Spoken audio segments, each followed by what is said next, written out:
Good evening. Welcome to Salem United Church of Christ. We're glad you're here this evening. And if you're joining us online, we are equally glad that you're out there in cyberspace joining us in this important conversation about mental health and mental illness.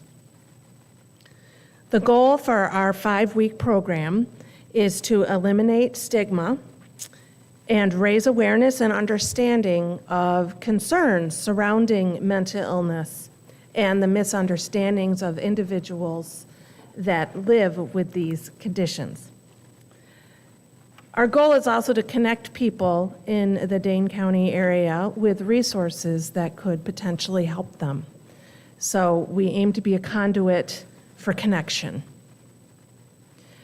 The backbone of our whole series is the Family Diversity Projects photo exhibit. Family Diversity Projects is a not-for-profit organization that is devoted to helping eliminate prejudice, stereotyping, bullying, and harassment of all people.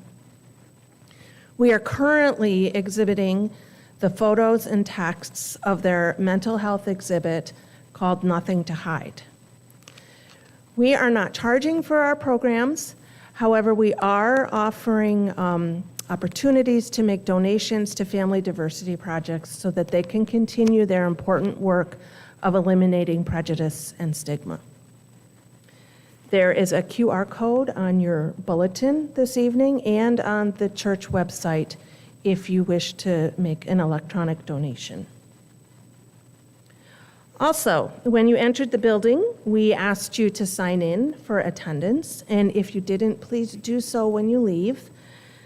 When we applied for a grant to help us defray the costs of hosting this 5-week series, we decided to measure our success in attendance. And so anyone who comes into the building for our speaker series or for the exhibit, we ask that you sign in. Another way that we said we would measure success is by evidence of ending the stigma. In every pew, there are index cards that you can fill out at the end of the program to explain one way that you learned something new, a stigma or stereotype that you held in your belief system that you now understand. And there's a bulletin board in the back that we ask you, it can be anonymous, anonymously or with your name, to put that index card up on the back so that we can see the ways that we really are tackling the stigma associated with mental illness and related conditions. So this is our third in our 5-week series, and tonight's focus is grief, loss, and trauma, and how that relates to mental health and mental illness. As with all of these topics, some of these topics can become quite personal and emotional, and you may be feeling very sensitive. I encourage you, if you need to step out from the presentation to take a little break, to do that. If you are finding that you really need some assistance this evening or in the future, please speak to somebody before you leave. And if we cannot help you, we will find someone who will. So without further ado, I would like to introduce our first speaker, and her name is Cherie Milton, and she is a therapist from the Center for Christian Counseling here in the Madison area. So Cherie, take it away. Thank you. Hi, everybody. Handouts? Anybody didn't get a handout? Okay. Thank you for the invitation to come and be with you. What a great thing for a church to do. Wow. What a great example you're setting for the community.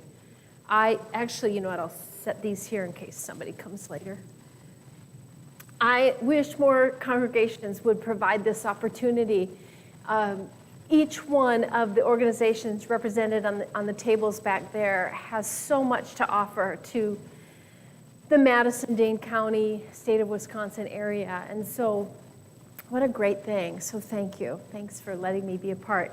Grief is something I've always been interested in. And several years ago, when I was a lot younger and just out of graduate school from my counseling education, I started in practice, and a family came in and they said, "We really need help." I said, "Okay."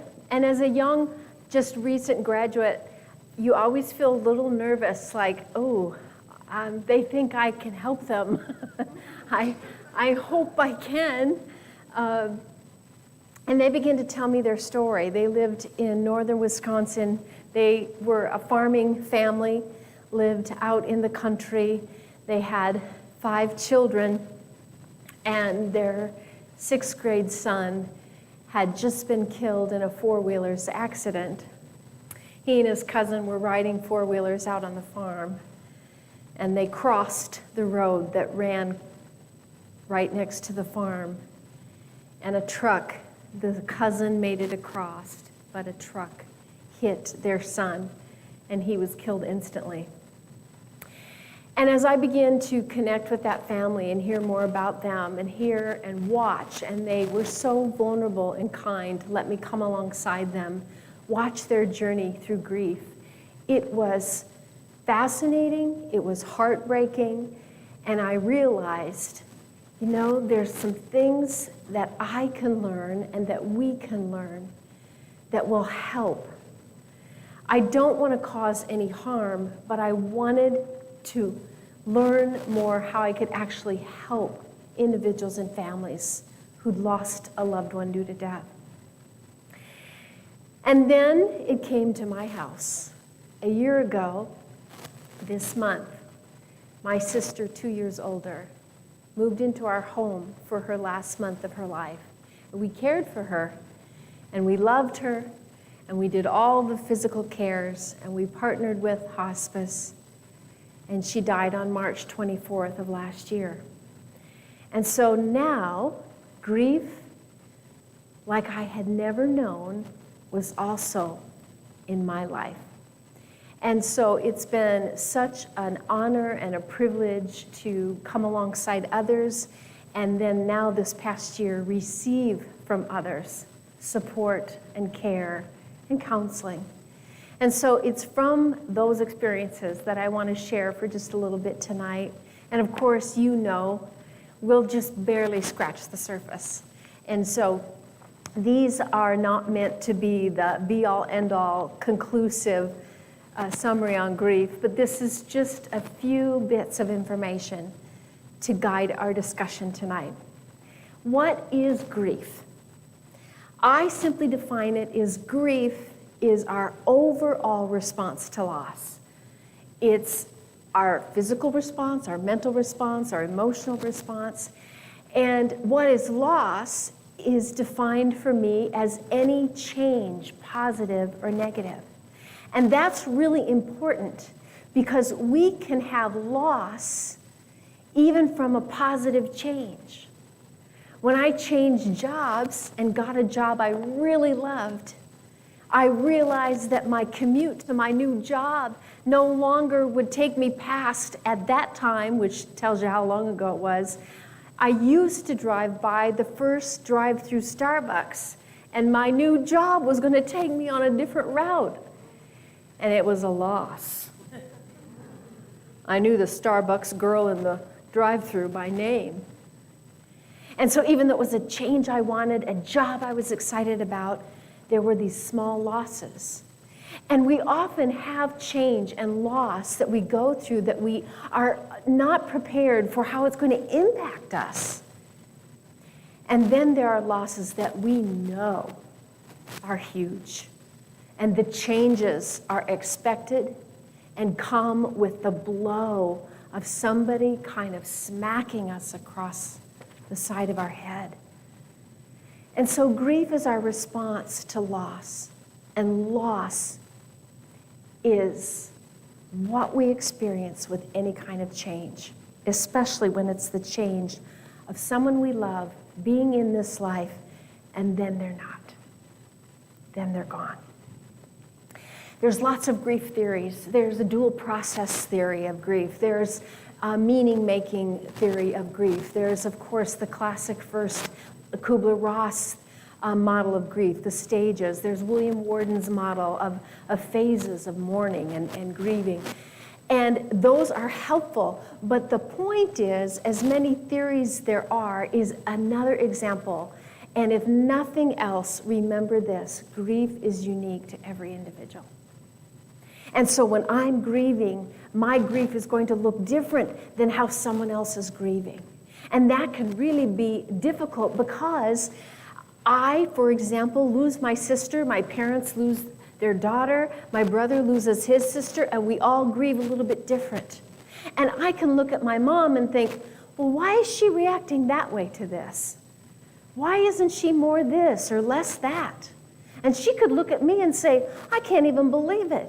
You've lost your sister, and I can't even hardly see that it bothers you at all. And it's just that unique piece that everyone grieves a little different. Some people are operational grievers. They grieve by doing things. Some people are internal grievers. You're not going to see a whole lot on the outside. People often grieve in keeping with their personality. And so if they've been reserved, shy, an introvert, it's very likely that's how they're going to grieve. If people are verbal and expressive and go on and on and on like I do, that's probably how they're going to grieve. And it's troublesome when we expect someone's grief to look like ours. Grief is unique. And as you've probably heard, there's no right way to grieve. There's no rules. There's no script. There's no roadmap. Because each loss is unique. And so the grief that accompanies that loss, that is also going to find its own unique path. And so we are so wise to give ourselves grace and to give others grace, to grieve in whatever way seems fitting and appropriate and a match for what they're experiencing. Our grief often is proportionate to the nature of the relationship we had with whatever is lost. I lost a necklace our first year of marriage. My husband had given it to me while we were dating. It was very sentimental. It was not super expensive. And I was devastated. And he said, "It's just a necklace. Who cares? I'll get you another one." But you see, I had worn that necklace every day. Proximity, the nature of the relationship I had with a silly necklace was something very dear to my heart. The nature of the relationship, and that is mitigated often by two factors: proximity, actual geographical proximity to whatever was lost, and then the quality and nature of the relationship. And so if I am living with a person and they are in my life daily or weekly, and I see them often, when I lose that person, I'm going to have probably a much more intense reaction to that loss than if I lost somebody who I rarely see. Because geographically, that proximity, they are in the rhythm and the pattern of my life. And then the nature and the quality of the relationship. If I am in close relationship and it's a personal connection, an intimate, just deep friendship or connection, I am going to have probably a much stronger grief reaction. And so for me, I'm fortunate, my husband, he checks both those boxes. He's close proximity, we live in the same house, and he's probably my most closest, deepest relationship that I have. And so someday, should I have to survive my life without him, my grief reaction is going to be very, very intense, most likely. So think about who and what you've lost. What was your proximity to that? And what was the nature of your relationship to whomever or whatever was lost? We know that grief impacts multiple parts of our life, all the parts of our life. Often when people think of grief, they just think of sadness. But grief is so much more. It makes its mark. It's a sneaky little guy. Grief makes its mark on each part, each section of our life. Emotionally, of course, we think of those typical emotions: sadness, despair, loneliness, anger. Very often, grief is accompanied with anxiety. Very often, it's accompanied with confusion. Very often, it's accompanied with the emotion of injustice. And so there's a whole continuum of emotions when we're grieving. And they can come all at once, or they can feel like they're vacant for a while and we're just numb. One of the biggest things clients tell me when they're grieving: I'm just numb. I don't feel anything. It affects us physically. We know from the literature and the research that people who are grieving, they experience a much higher incidence of all kinds of physical complaints. And often their immune system is compromised throughout that time of intense and acute grief. It affects us socially. So often when we're grieving, it has an impact on us that's kind of this push-pull. We don't want to be with anybody. We just want space. We want to isolate.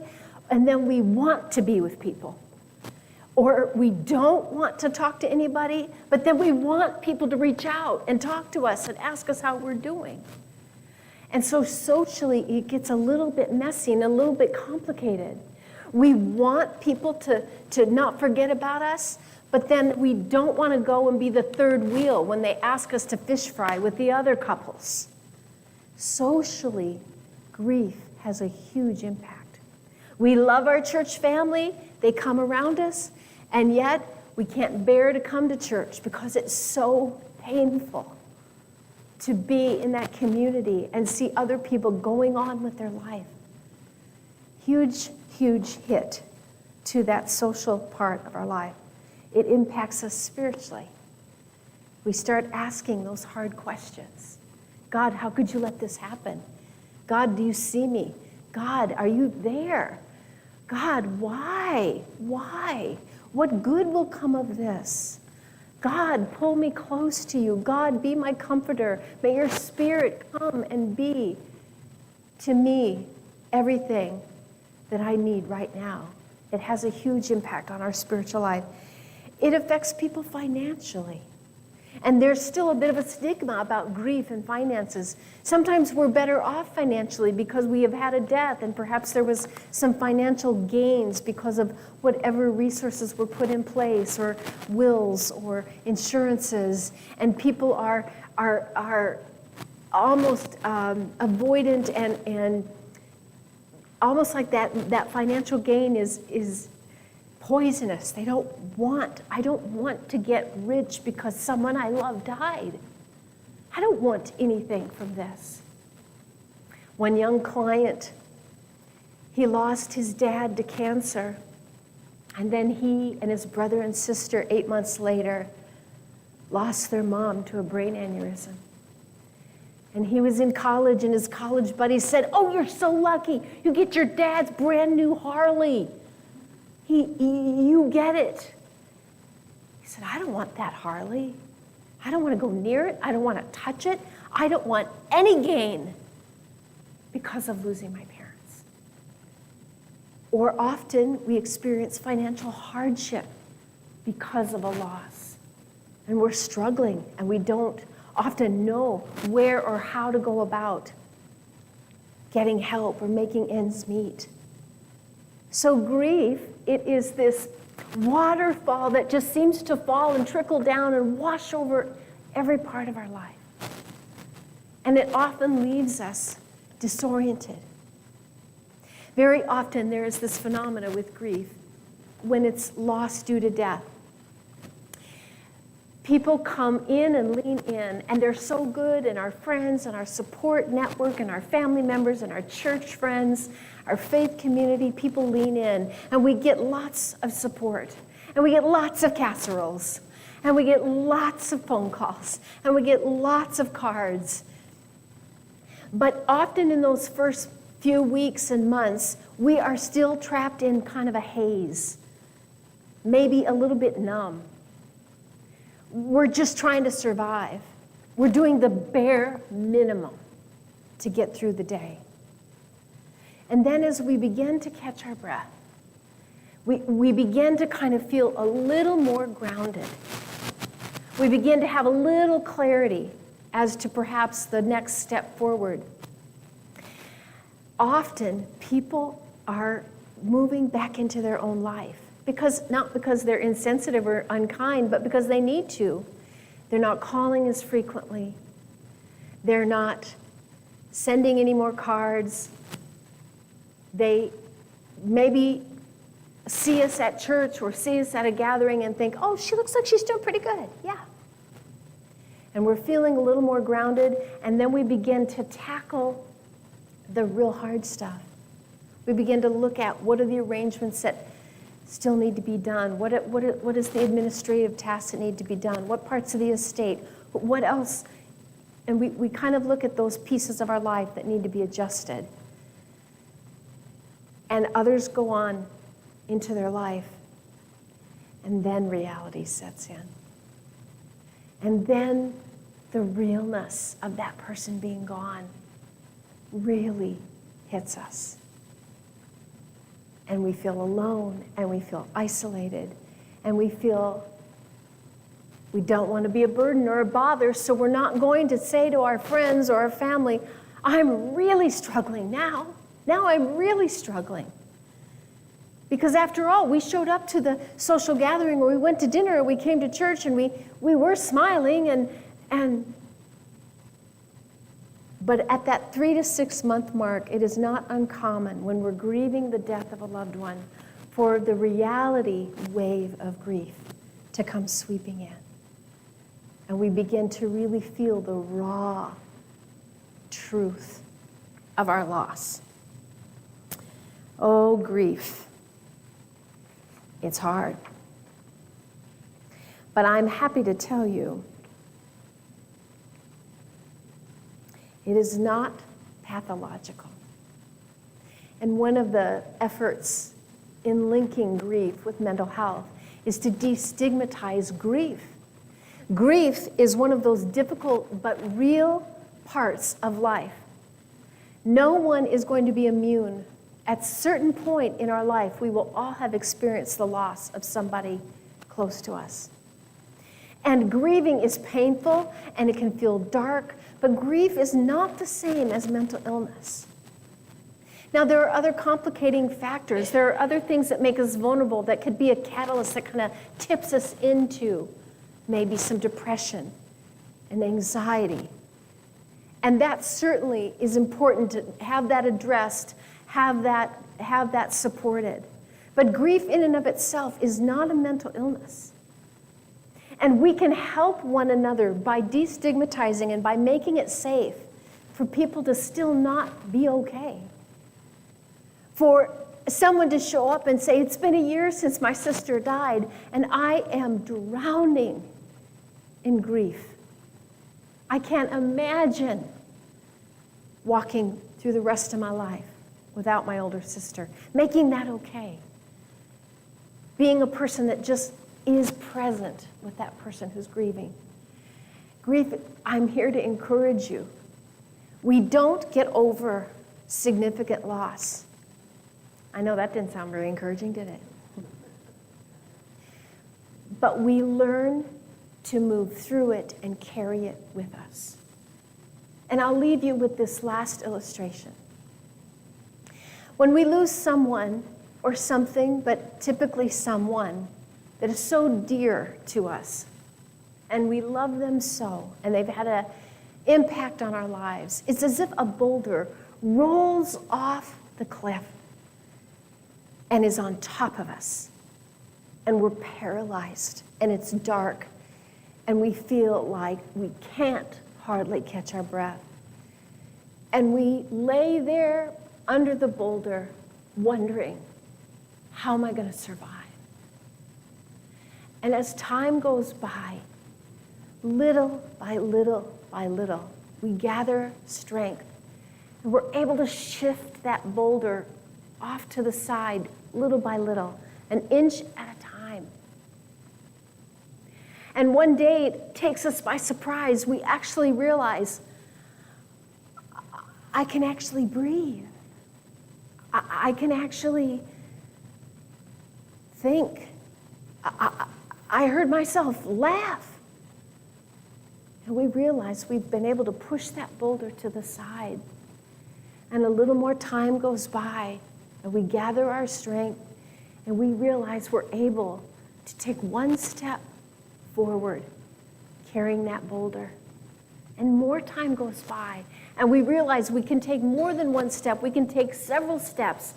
And pretty soon, and there's a different timeline for everybody, for most individuals, they realize, I will always carry this loss, always. It's changed me forever, because loss has a huge impact on your own identity and the way you view yourself. I will never, ever fully set down this loss, but I've learned how to move forward through my life with it a part of me. And that's where there's hope. And that's where there's the encouragement to others, to just be willing to move through it with them. And if they're still underneath the boulder, crawl up underneath there with them. Don't have to say anything. Don't have to do anything. A caring presence is the most powerful gift you can give when someone is grieving. If you're grieving actively and acutely tonight, let me just offer you this blessing. That God may pour out the comfort of his Spirit, even when there's no answers, even when it doesn't seem to be getting any better. May you feel his presence, and you feel his companionship through maybe one of the hardest things you've ever faced. The second or the third sheet on your handout is just some of my favorite resources. I had to narrow it down.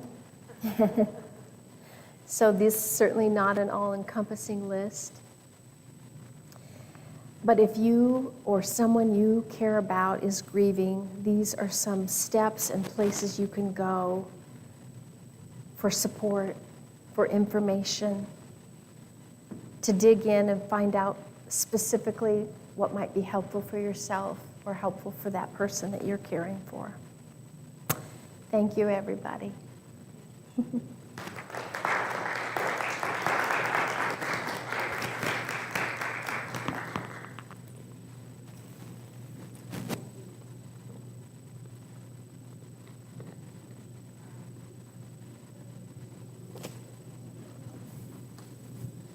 Thank you, Cherie. Sorry, I tricked our sound person upstairs and switched microphones.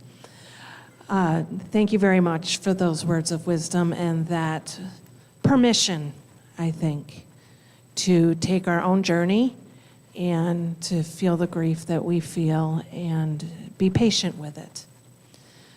And now I would like to introduce Zoe Heitzinger and Aiden Romer from DACE, which is Domestic Abuse Intervention Services here in Dane County.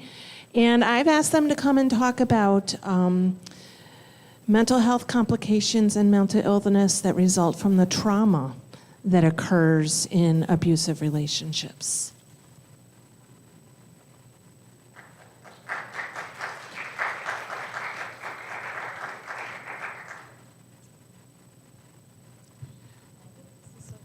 Don't give me a microphone. I love this.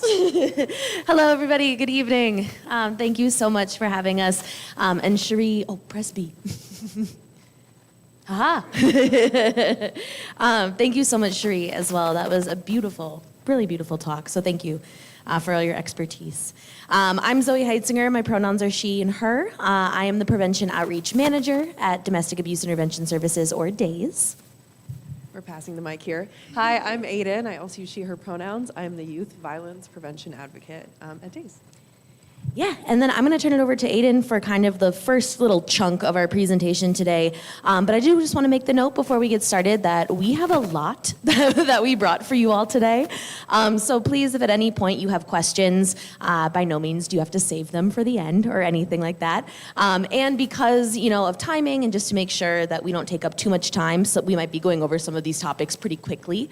But I will make sure the slides are available, and I'll send those to Sarah if anybody would like them. I'm actually going to go ahead and skip the agenda just to save time and hop into our first sort of discussion here, which is the grounding rules, we like to call them for this presentation. Domestic violence and interpersonal violence is a really heavy topic sometimes, so we just like to make sure folks are grounded in the space with us. We really appreciate respecting our time, each other, yourself, and our confidentiality here. So. We also like to include gender language. So throughout this presentation, Zoe and I will be using they, them pronouns just to sort of widen the narrative about intimate partner violence. You often hear, that women experience violence, but everyone can experience domestic violence. So when you hear us using they, them pronouns, that is why. Take care of yourself because, like everyone has mentioned, this can be a really difficult topic. So if you feel in your body at all that you're getting anxious or if you need to take a step out, that is perfectly fine. We won't be offended. And I'm just curious if there's anything else that you all want to add to that. Anything that would make you feel particularly safe in this conversation? Alrighty, back to Zoe. Thank you. And we just like to bring those in, again, just to reinforce the note that Aiden made, that domestic violence and intimate partner violence are very triggering topics to talk about. So please, again, just take care of yourselves.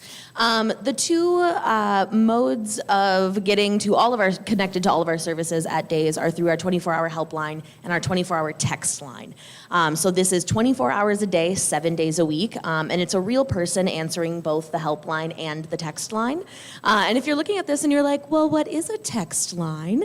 It's our brand new service that we have at Days. So you can, if there's not a safe moment, or, like for example, today, if you're like, oh, we had a really great resource that was shared in this presentation, I would love a copy of it. You can text us and be like, hey, can I have a copy of the power and control wheel? And we can text that to your phone. So again, it's a real person, and it's fully anonymous and fully confidential. So that means that we don't track any data of who contacts us.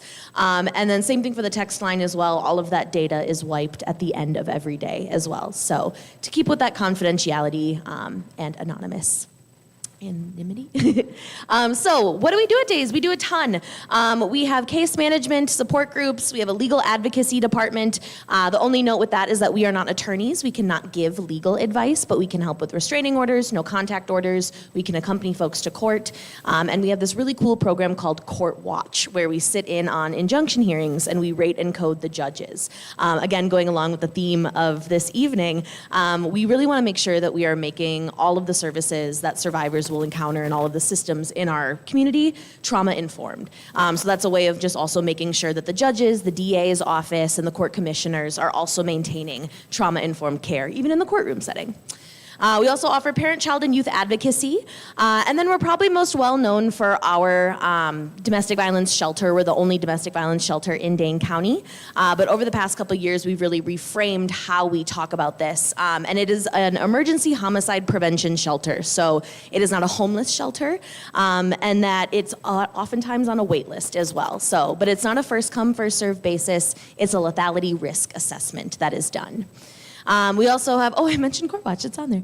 We also have a Housing First program that we just started this year, a tech clinic, and then these last two parts, primary prevention and training and education, are our department. Our primary prevention program is called Men's Club. So Aiden and I go to middle and high schools, and MENS stands for Men Encouraging Nonviolent Strength, and we work with middle and high school boys on healthy masculinity and what it means to be, an ally in ending gender-based violence in their communities. And all of our services are open to anyone experiencing intimate partner violence in Dane County. All of our services are free, and all of our services are confidential as well. So just, keeping that safety in mind through all of our services. Okay, so just some basic definitions. We call this Domestic Violence 101.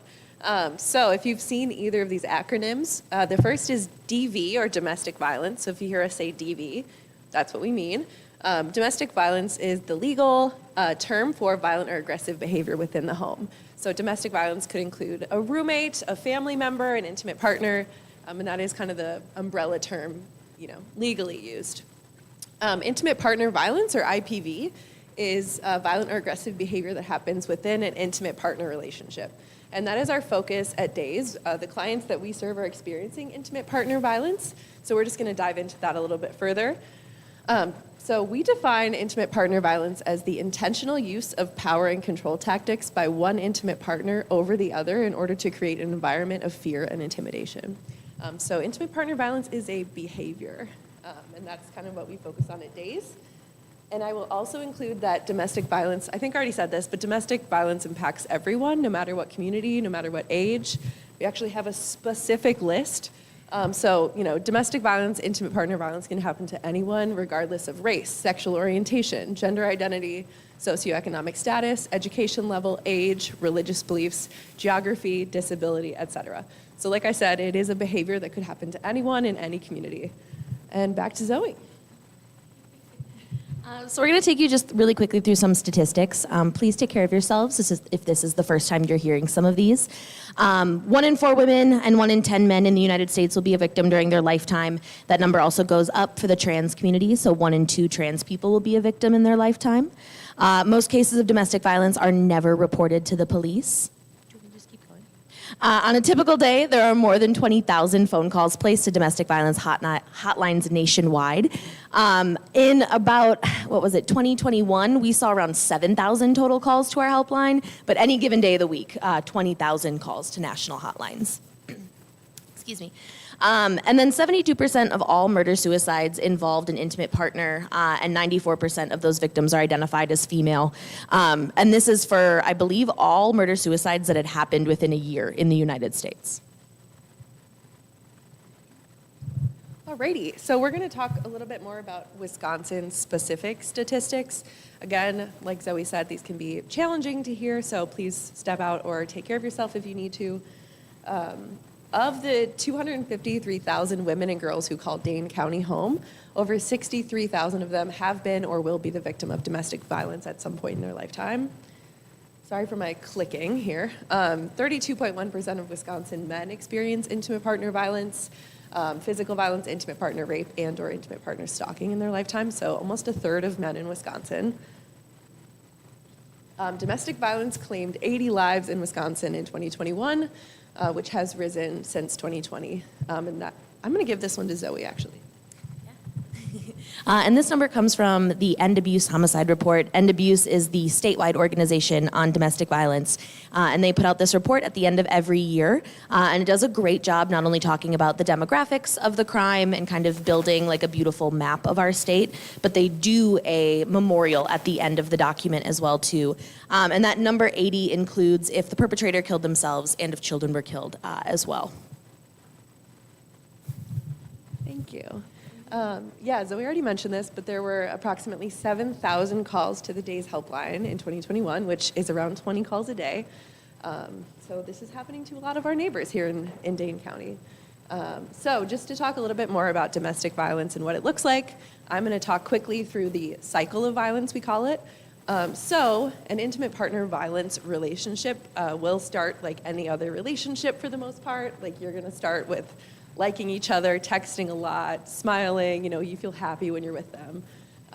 So that's the honeymoon phase. And then eventually it will enter the tension building phase.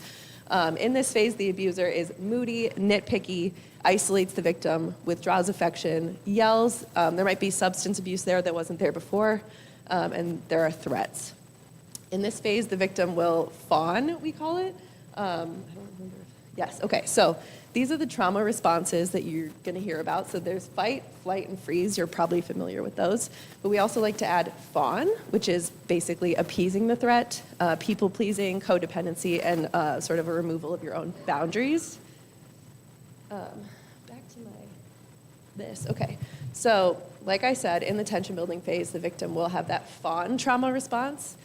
They will attempt to calm the abuser. They will keep the kids quiet, cook their favorite meal, trying to keep, it feels like they're walking on eggshells and they're trying to get that relationship back into the honeymoon phase.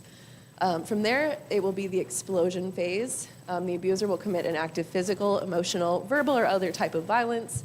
The victim will protect themselves and their children, leave, fight back, call for help. And it is a cycle, so eventually we'll end up back in the honeymoon phase. During the honeymoon phase, the abuser will beg for forgiveness, promise to get counseling, get gifts for the victim, promise to change. The victim will agree to stay, attempt to stop legal proceedings. They will set up counseling for the abuser, and they will feel in this stage hopeful. And it will repeat. Just some additional statistics about this cycle of violence. Not all intimate partner violence relationships fit neatly into this cycle, so it can look different and take different periods of time for every single relationship. Like I said, the cycle repeats, and each phase may last a different period of time. There's no formula for how this looks. The honeymoon phase could be 10 years and a marriage, and then the tension building phase could be a month, and then the explosion phase could be maybe 2 hours or one incident. And there could be a phase of calm between every phase of the cycle. So, you never know when that next phase in the cycle is coming, and that is an intentional decision by the abuser. So on average, this cycle of violence, it'll take a victim 7 tries to leave an abusive relationship. And like I said, every relationship is different, so it could take someone 20, it could take someone 1, but on average, it does take someone 7 tries to get through that cycle before they leave for good. And then this is just the power and control wheel.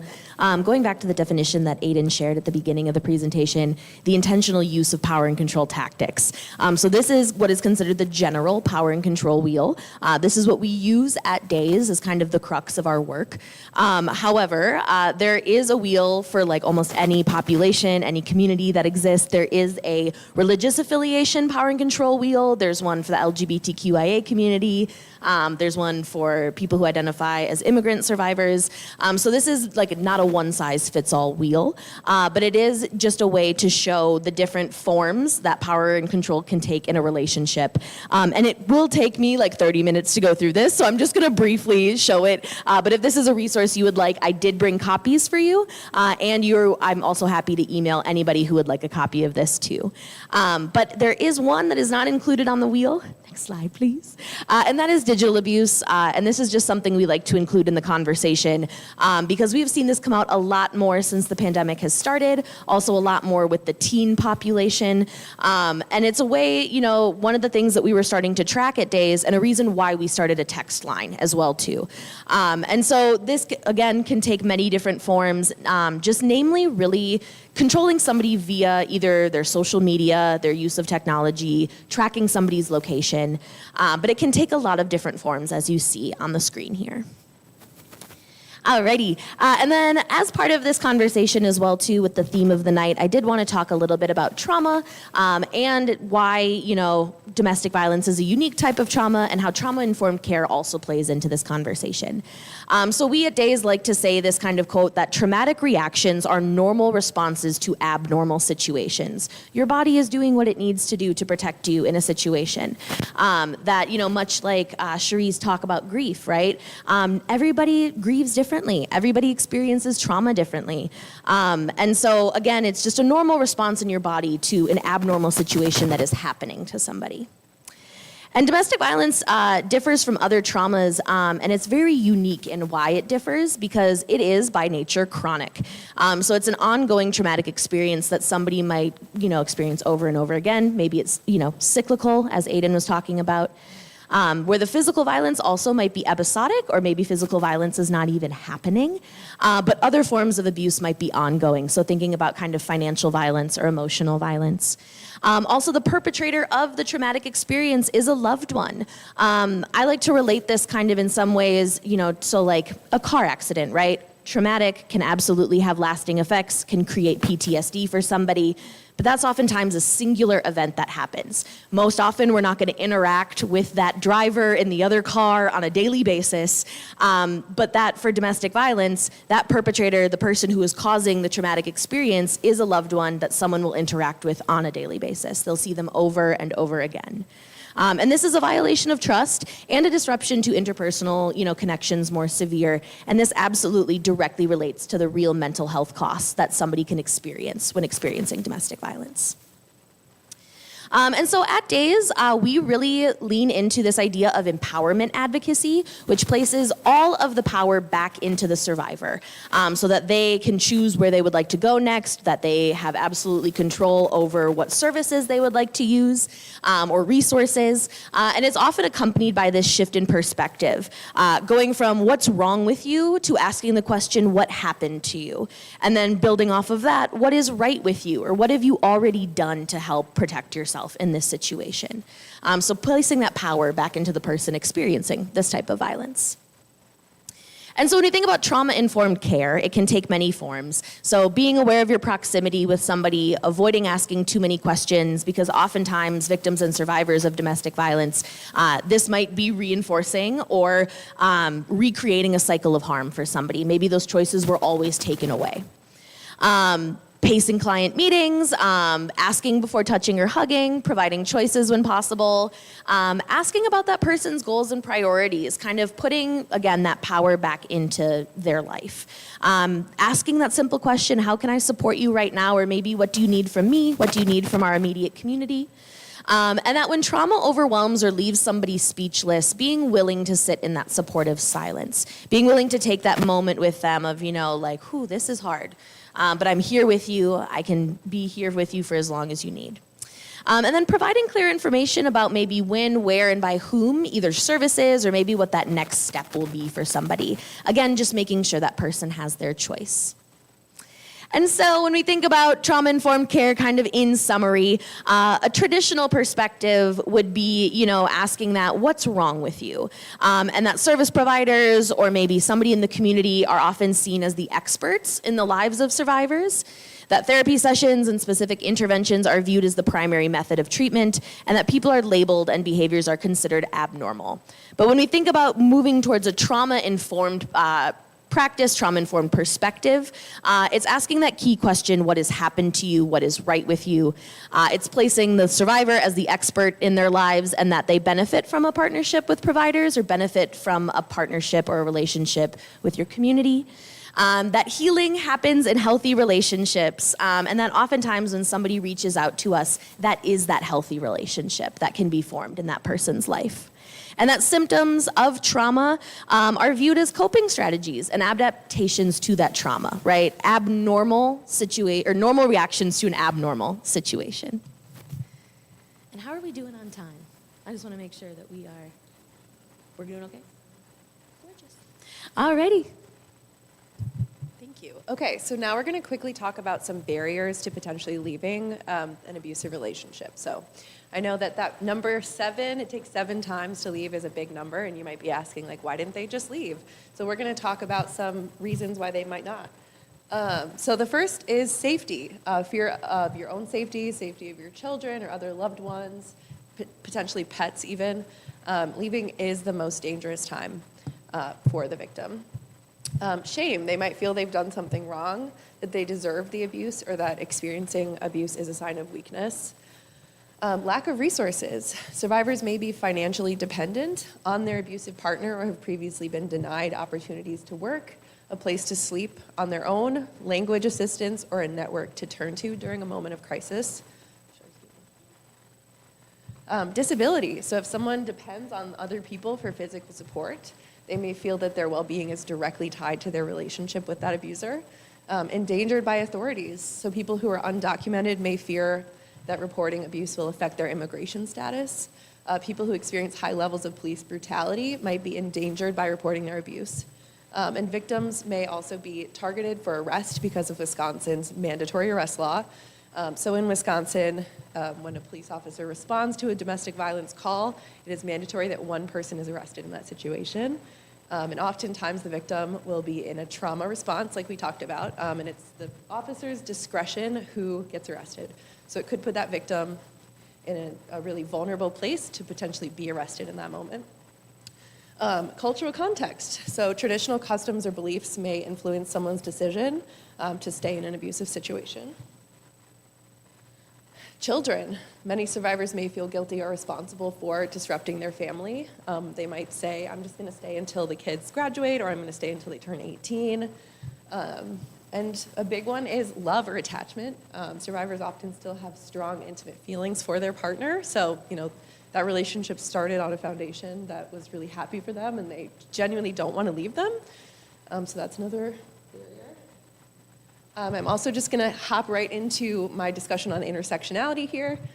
So intimate partner violence, like I mentioned earlier, happens to everyone regardless of community. So there really isn't a way to be an advocate for survivors without an intersectional approach. So what is intersectionality? It is overlapping or intersecting social identities and related systems of oppression. There's some here on the right side. So we have like religion, age, disability, gender, geography, culture, income, sexual orientation, education, sex, language, race, and ethnicity. So these are all different facets of everyone's identity. And intersectionality is kind of considering all of them when you're treating or caring for someone.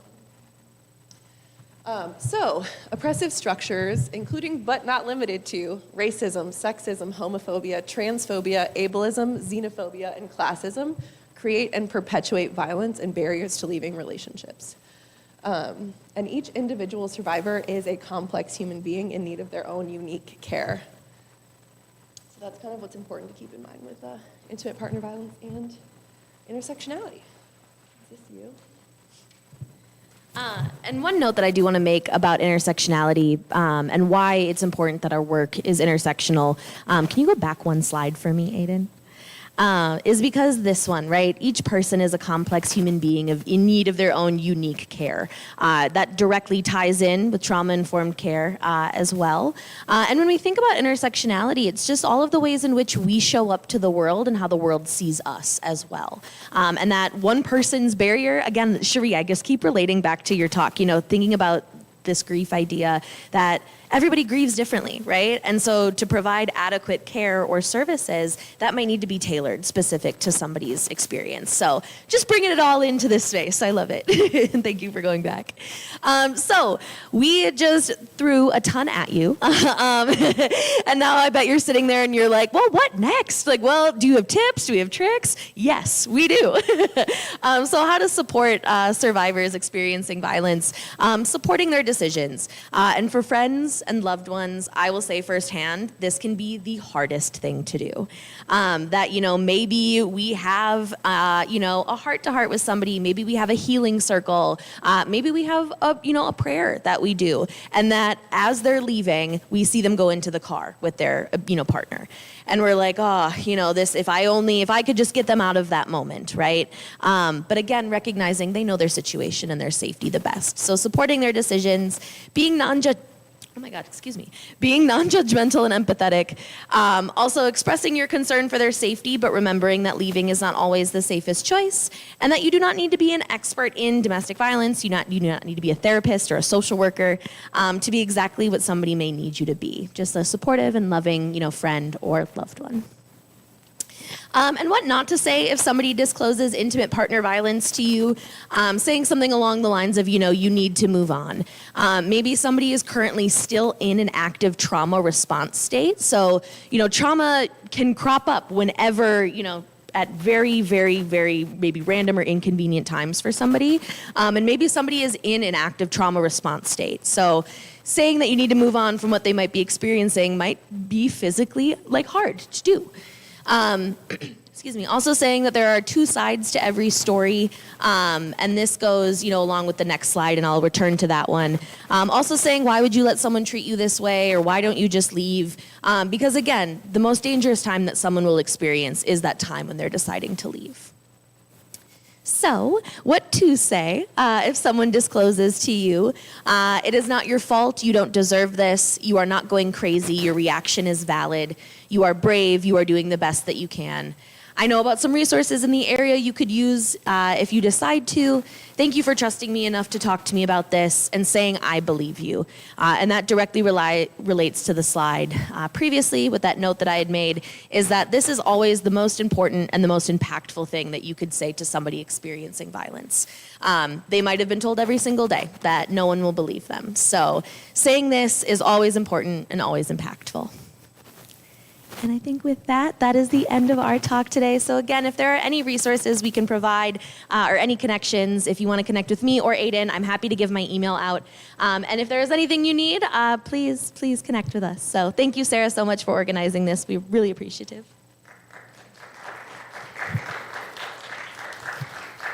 Thank you. Now I would like to open it up for a few minutes. If anyone has questions of Cherie or Zoe or Aiden, if there's anything that they would like a little bit more information on, any questions anybody has?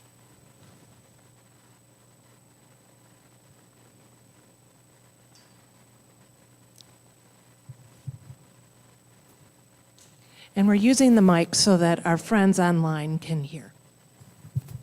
So this is for Cherie. I was looking at the resources, and I gotta look and see, make sure I name it right. It says many area churches host Grief Share, which is group support that is faith-based. Can you say something about that?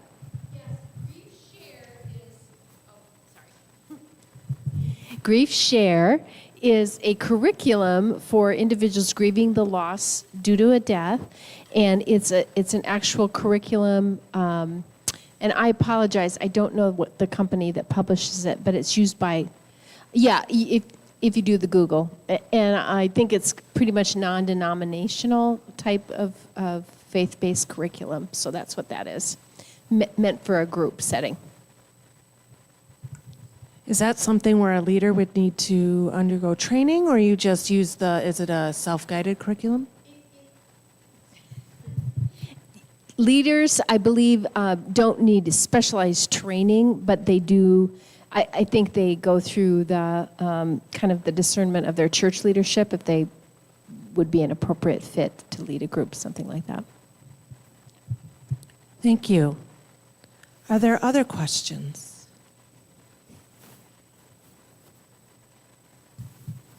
As the mother of a son, I'm just super curious to hear more about your experiences working with young men on this subject. I just think that's awesome that you spend time doing that. Thank you.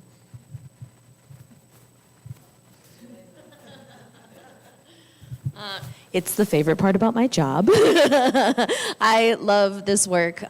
So I have my master's in social work, and I did not know that this was something that was available. So I never even considered the idea of primary prevention. So this, program, Men's Club, seeks to reduce the likelihood that anybody will not only become a perpetrator, but also a victim.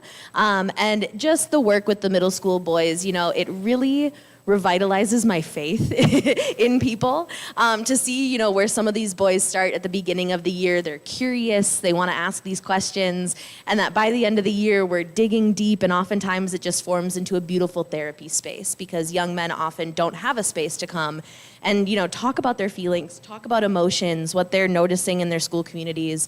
And so it is a beautiful, beautiful space. And not without, a little bit of, pricks here and there. Not calling somebody that, but, like a little bit of like a rose pick, So yeah, it's great. And the boys are wonderful. And we're at La Follette, Memorial, East, Whitehorse Middle School, and O'Keefe Middle School. So it's been great. It's been really, really awesome. That's wonderful. Are there other questions?